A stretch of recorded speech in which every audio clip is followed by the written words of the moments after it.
Topic છે interest coverage ratio.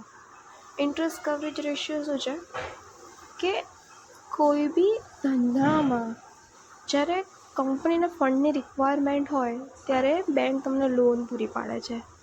હવે bank loan તો આપે છે પણ હવે એ લોનનું ચેક કરવું પડે કે કંપની જે હાલ અર્નિંગ કરે છે એ અમારા ઇન્ટરેસ્ટને કવર કરવા માટે કેટલા ટકા અર્નિંગ કરે છે. સપોઝ કે કોઈ બેંક કંપનીને લોન આપે છે 12 લાખની, એના ઉપર 10% લેખે ઇન્ટરેસ્ટ આવે છે 1,20,000. ઓકે, હવે જેમ કે હવે કોઈ કંપની છે સપોઝ કે XYZ જેનું અર્નિંગ છે EBIT શું છે એનું કે 8 લાખ, કે કંપની 8 લાખ રૂપિયા share profit operating revenue generate કરે છે. ઓપરેટિંગ મીન્સ એક્સપેન્સ બાદ કર્યા પછી કંપની 8 લાખ રૂપિયા જનરેટ કરે છે. હવે આ 8 લાખ રૂપિયા છે એ એમના 1,20,000ની ડિમાન્ડને પૂરી કરી શકે છે કે નહીં?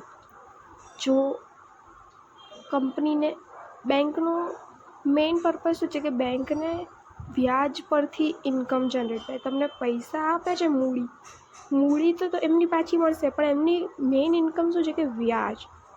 હવે આ વ્યાજ જો બેંક તમને લોન આપે છે તો તમે આ જે વ્યાજ ભરવા માટે સક્ષમ છો કે નહીં? That will be the ultimate goal of the bank. તો એ લોકો શું કરે કે એ ચેક કરે, તમારો ઇન્ટરેસ્ટ કવરેજ રેશિયો કાઢે. તો ઇન્ટરેસ્ટ કવરેજ રેશિયો કેવી રીતે નીકળે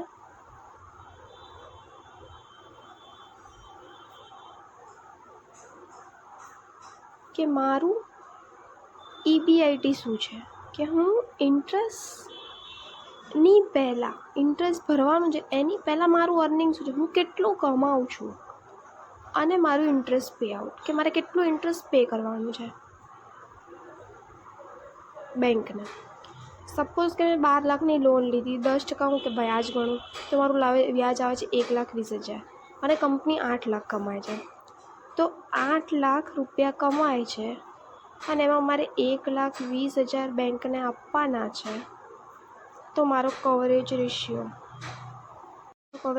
થાય છે 6.66 or 6.67. તો આના ઉપરથી એવું જાણવા મળે કે કંપની જે ઇન્ટરેસ્ટ પેએબલ છે, જે મારું ઇન્ટરેસ્ટ પેએબલ છે એનું 6 ગણું કમાય છે, એટલે એ મારું 1 ગણું તો આપી જ દેશે. તો આ સમયે બેંક કંપનીને વ્યાજ આપી દે છે. આ એનો અલ્ટિમેટ બેનિફિટ છે.